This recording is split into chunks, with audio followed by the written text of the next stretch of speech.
잘 아시리라고 생각합니다. 국공립 어린이집하고 민간 가정 어린이집 문제 너무 잘 아시죠? 예. 저는 이제 민간하고 가정 어린이집에 대한 얘기를 하려고 하는데 그 중에서도 0세부터 2세까지 보육에 대한 얘기를 하고자 합니다. 어떤 사람이 국공립 가고 어떤 사람이 민간 가정 간지 혹시 아세요? 국공립이 적기 때문에 숫자가 지리적으로 좀 가까이 있고 이런 사람들이 가지 않을까 싶습니다. 그러죠. 어디 복지부 장관 안 계시죠?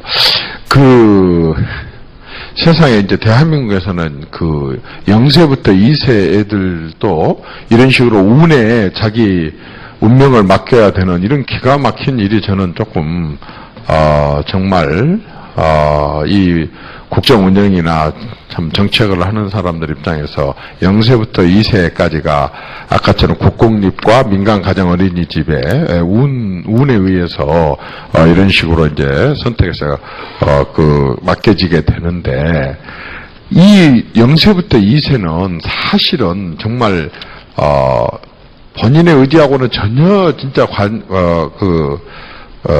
뭐냐면은 관계가 없이 정말로 이건 국가에서 낳아만 주면은 국가가 키우겠다라고 하는 가장 해당되는 게 0세부터 2세까지인 것 같아요. 근데 얘들을 담당하는 선생님이 국공립 선생님하고 민간 가정집 어린이집하고 너무 차이가 나요. 시장님 저랑 좀 얘기 좀 하십시다. 이제 여기에 교사들이 있잖아요. 교사들이 지금 아무나 한 게 아니라 자격증을 따잖아요. 예. 최소한도 이제 초급 대학교 이상을 나와갖고.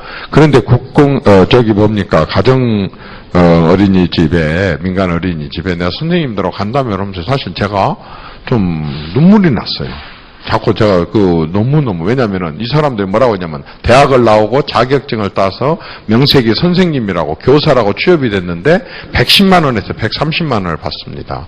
그러면 어머니가 아버지가 대학을 가르쳐 놓으니까 이제 어디 다닌다면 선생님 한다고 그렇게 나간다고 하는데, 월급이 얼마냐 그러면요.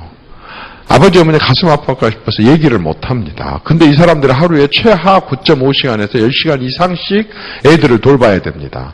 근데 웬만한 직장 같으면 그 정도 시간에 요령도 피우고 좀 쉬기도 하고 저절로 굴러가기도 놔두지만 얘들한테는 한 시간이 아니라 한 순간도 눈을 뗄 수가 없는 그런 형편입니다. 교사 자격증을 따가지고 이렇게 가르치면서 110에서 130만 원을 받으면서 하루 종일 이렇게 하는데 사회에서 이제 가끔씩 우리 국회의원들도 잘못해서 감옥 가고 온 사람도 있고 그러는데 이 사람들 중에 일부에 이제 정말 그래서는 안 되겠지만 좀 잘못하고 이런 식으로 한 것 때문에 완전히 CCTV를 설치를 해서 이제 이 사람들에 대한 인권은 털끝만큼도 진짜 생각지 않고 이렇게 하면서 이 나라의 미래를 책임질 이제 어린이들을 돌보게 했는데 아까처럼 같은 교사인데 국공립에서 있는 또 어린이집에 있는 교사하고 이렇게 차별화를 두고 더 기가 막힌 것은 이제 3명씩을 한 반에다 편성을 하는데 만약의 경우에 동네에서 누가 이사를 가버려 가지고 애가 2명이 됐다거나 1명이 됐다거나 이렇게 줄어들게 되면은 이제 또 그마저도 제대로 이제 또 못 받게 됩니다. 이러면서 이런 교사들한테 그 애기들을 진짜 정과 성을 다해서 부모의 심정으로 돌봐달라고 이렇게 얘기를 한다는 게 얼마나 염치 없는 일이고, 정말 그런지 모르겠어요.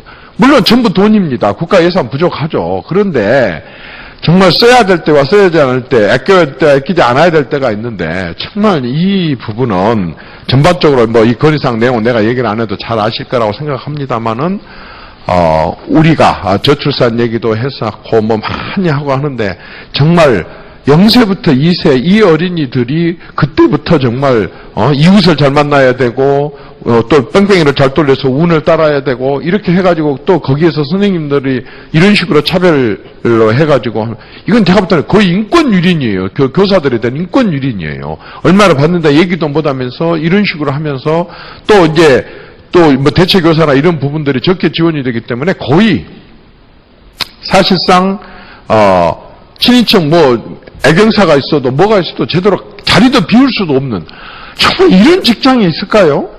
정말 이런 부분들에 대해서 뭐 이 자리에 관련이 있는 국무위원들도 함께 고민을 좀 하고 기재부도 이 부분에 대해서 한번 좀 생각을 말하자면 예산 배정을 하고 할 때 좀 관심을 더 가져줬으면 좋겠습니다.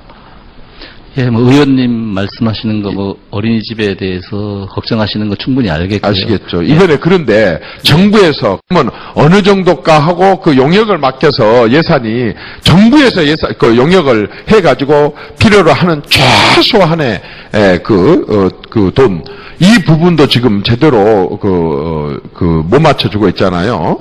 그 부분만 하나만이라도 우선 올해 조금 신경을 써 보십시오, 시장님. 예, 뭐 의원님 잘 아시겠지만 다만 그 민간 어린이집은 민간 시장에서 이루어지고 정부는 이제 보육료를 지원해서 그걸 가지고 이제 어린이집도 운영하고 그다음 교사 월급도 주고 이런 체제지 않습니까? 그래서 정부에서는 이제 금년에도 보육료를 3% 올렸고 내년도 이제 보육료를 일정 수준 올릴 계획으로 있습니다. 계획으로 있고 또 이제 그 교사 그 어렵다고 말씀하시는 그 부분 때문에 특별히 뭐 그 수당을 근무 환경비를 계속 매년 뭐 금년에도 작년 대비 2만 원 올려서 지급하고 있습니다. 하여튼 그러니까 의원님 말씀하시는 걸 충분히 올린다고 감안하겠습니다. 하는 것에 대한 의미를 실제로 현장에서 들어보면은 기가 막힙니다. 올린다고 지금 말씀을 하시고 그다음에 또 이거는 민간에 맡겨가지고 민간의 경쟁 이게 지금 장사입니까 사업입니까 뭘로 홍보를 하고 뭐 이런 식으로 노력을 하고 해갖고 민간 경쟁입니까 이게 지금 어린이들이 어디 막 가서 하면은 맘대로 데리고 올 수 있는 그런 거나요? 예? 아니 그 없는 어린이들을 민간이들 경쟁을 하고 어떻게 데리고 온다고 채우고 그렇게 한답니까? 아니, 네, 뭐 의원님 아시겠지만 기본적으로 정부가 다 국공립으로 어린이집을 운영할 수는 없지 않겠습니까? 없으니까 그걸 이해를 하는데 그럼에도 불구하고 국공립으로 다 못한다 손치더라도 이 말하자면 대상이 0세부터 2세고 그 다음에 이제 국가가 정말 그 저출산 정책에 대해서 이런저런 많은 뭐 예산도 편성을 하고 관심도 보이고 하는데 이런 상태 속에서 같은 교사가 똑같은 일을 하면서도 아까처럼 정말 민간처럼 경쟁을 해가지고 노력을 해서 애들을 더 데리고 오고 돈을 더 벌 수 있다면 얼마든지 그렇게 해야죠. 근데 이 부분은 장사가 아니단 말입니다. 사업이 아니단 말입니다. 그런데 그걸 민간의 경쟁으로 맡기고 국공립하고 그런 식으로 차별을 둔다고 하는 것은 일반 그 시중 우리가 얘기하는 그런 장사나 사업이나 민간 영역하고 이 경우는 완전히 좀 다르다고 봅니다. 공적인 그런 부분이 있는데 어떻게 시장님 그렇게 말씀을 하십니까? 예, 이 부분은 보육이니까 다릅니다. 그렇죠. 그걸 그냥 그렇게 인정을 하시고 그 부분에 대해서 좀 생각을 해 주십시오.